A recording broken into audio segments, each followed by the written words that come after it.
সালমান শাহ ইস্যুতে সরগরম ইন্ডাস্ট্রি। স্বপ্নের নায়কের হত্যা মামলায় পুলিশের জালে আটকা পড়েছেন পর্দায় খল চরিত্রে অভিনয় করা আশরাফুল হক ডন। সালমান শাহ ইস্যুতে হঠাৎই দৃশ্যপটে চলে আসেন নায়িকা শাবনূরও। এতদিন বিষয়টি নিয়ে চুপ থাকলেও এবার রহস্যময় এক স্ট্যাটাস দিলেন নায়িকা। মঙ্গলবার সামাজিক মাধ্যমে একগুচ্ছ ছবি শেয়ার করেন শাবনূর। সেসব ছবির ক্যাপশনে 5 শব্দের এক স্ট্যাটাস। ছোট্ট সেই বাক্যতেই সোশ্যাল মিডিয়ায় রীতিমতো তোলপাড় শুরু হয়ে গেছে। সালমান শাহ ইস্যুতে বারে বারেই একটা নাম উঠে আসছে, সেটা হলো শাবনূর। তাদের কথিত চর্চিত প্রেম ও বিয়ে নিয়ে নানান মাধ্যমে লেখালেখি চলছে। তবে সেসব নিয়ে মুখে কুলুপি এঁটেছিলেন নায়িকা।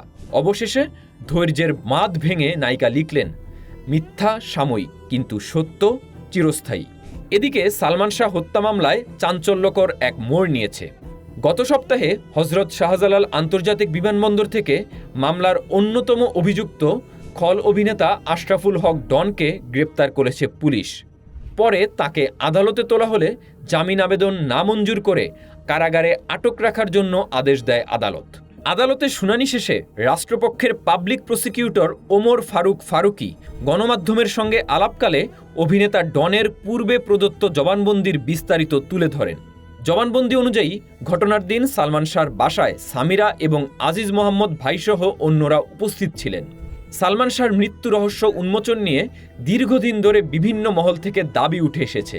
একই সঙ্গে আসামিদের গ্রেপ্তারের জন্যও দাবি তোলা হয়েছে।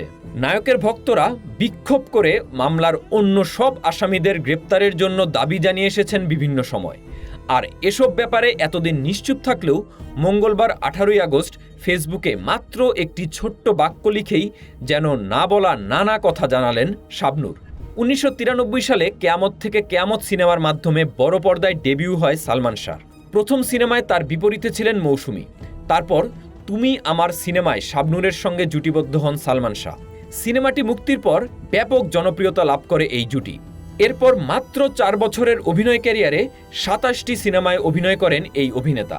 এর মধ্যে 14টিতেই তার নায়িকা ছিলেন শাবনূর।